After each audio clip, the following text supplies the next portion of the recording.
پہلی چیز جو ہم سب کو کرنی ہے وہ ہے اپنی لائف کو ڈسپلن. مجھے بھی کرنا ہے, آپ کو بھی کرنا ہے.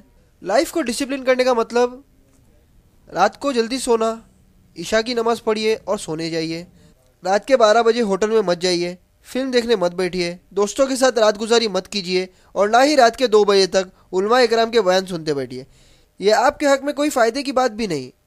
عشاء کی نماز پڑھ کر سونے جائیے اور صبح جلدی اٹھیے. فجر سے تھوڑا پہلے اٹھیے, 15 منٹ, 20 منٹ یا 30 منٹ پہلے. ہم کو لگتا ہے یہ ناممکن ہے, بٹ یہ ناممکن صرف دیر رات جاگنے کی وجہ سے ہی ہے. نائٹ لائف کو الوداع کیجیے اور رات کو سونے کے لیے ہی رہنے دیجیے. کم سے کم آپ روزانہ گناہ تو نہیں جمع کریں گے, کم سے کم آپ کا دل اور گناہوں کے نیچے تو نہیں دبے گا, کم سے کم آپ اتنے وقت کے لیے تو معصوم رہیں گے. فجر وقت پہ پڑھنے کی عادت ڈالیے. فجر مسجد میں ادا کرنے کی کوشش کیجیے.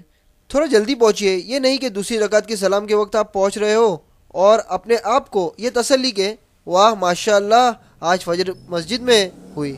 مسجد میں فجر پڑھنے کے تعلق سے ایک بات بتا دوں, یہ کرنے سے آپ کی زندگی پر ایسے روحانی اثرات پڑتے ہیں جو کوئی تقریر میں سمجھائے نہیں جا سکتے. یہ ایکسپیرینس کرنے کی چیز ہے. جب آپ مسجد میں جلدی جاتے ہیں, وہاں نماز کا انتظار کرتے ہوئے خاموشی سے بیٹھتے ہیں, قرآن کی تلاوت کرتے ہیں, صبح کے اس پرسکون ماحول میں توبہ اور استغفار کرتے ہیں, پھر دوسرے مومنوں اور ان گنت فرشتوں کے ساتھ نماز باجماعت ادا کرتے ہیں. یہ سب اس وجہ سے ممکن ہو سکا کہ آپ نے رات میں جاگنے کو اور نیند کو ترک کر دیا.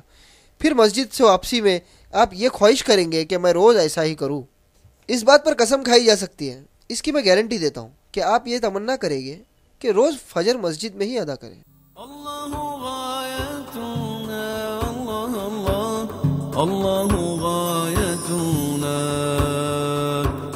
اللہ غایتنا والقرآن دستورنا والقرآن دستورنا